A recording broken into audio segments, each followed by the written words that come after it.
हज़रत आदम अलैहिस्सलाम और हज़रत हवा अलैहिस्सलाम जन्नत से ज़मीन पर उतारे गए। दोनों ने ज़मीन पर ज़िंदगी शुरू की और अल्लाह ने उन्हें औलाद अता की।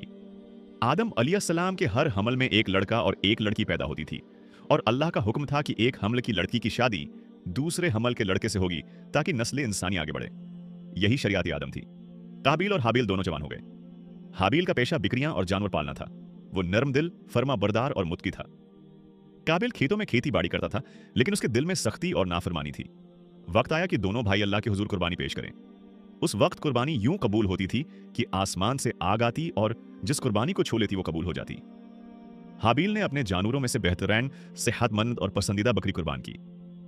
काबिल ने दिल में नियत ठीक न रखी और अपनी खेती से कमजोर घुटिया इनाज निकालकर कुर्बानी रख दी। फिर वो लम्हा आया, आसमान से आग उतरी और हाबिल की कुर्बानी को खा गई।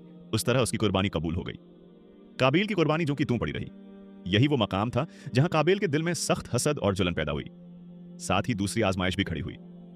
काबिल अपनी जड़वा बहन को पसंद करता था, मगर अल्लाह के हुक्म के मुताबिक उसकी शादी हाबिल से होनी थी और हाबिल की बहन की शादी काबिल से। काबिल उस हुक्म पर राजी न था। उसने कहा, मैं अपनी बहन की शादी हाबिल को नहीं करने दूंगा, मैं ज्यादा हकदार हूं। हाबिल ने नरम लहजे में कहा, मैं तो अल्लाह के हुक्म का पाबंद हूं। अल्लाह मुत्की लोगों की कुर्बानी कबूल करता है। तुम अपनी नीयत दुरुस्त रखो।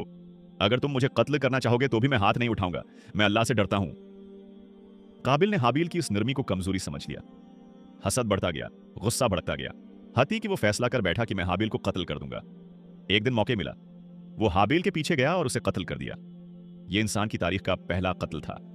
काबिल को यह भी नहीं पता था कि लाश के साथ क्या करना है। वो परेशान खड़ा था कि अब मैं क्या करूं। इसी वक्त अल्लाह ने एक कवा भेजा। कवा जमीन खरीद कर एक गुढ़ा खोदने लगा और दूसरे मुर्दा कुएं को इसमें दफन कर दिया। काबिल ने यह देखा तो पुछता कर कहा, हाय अफसोस, मैं उस कुएं जैसा भी न रह सका कि अपने भाई की लाश को दफन कर दूं। फिर उसने हाबिल को जमीन में दफन किया, लेकिन उस कत्ल का गम, खौफ और पशिमानी उसकी जिंदगी भर के लिए उसके साथ लगी रही। अल्लाह ने कुरान में फरमाया कि जिसने एक बेगुनाह का कत्ल किया गौया, उसने पूरी इंसानियत को कत्ल किया, और जिसने एक जान बचाई गौया, उसने पूरी इंसानियत को बचा लिया।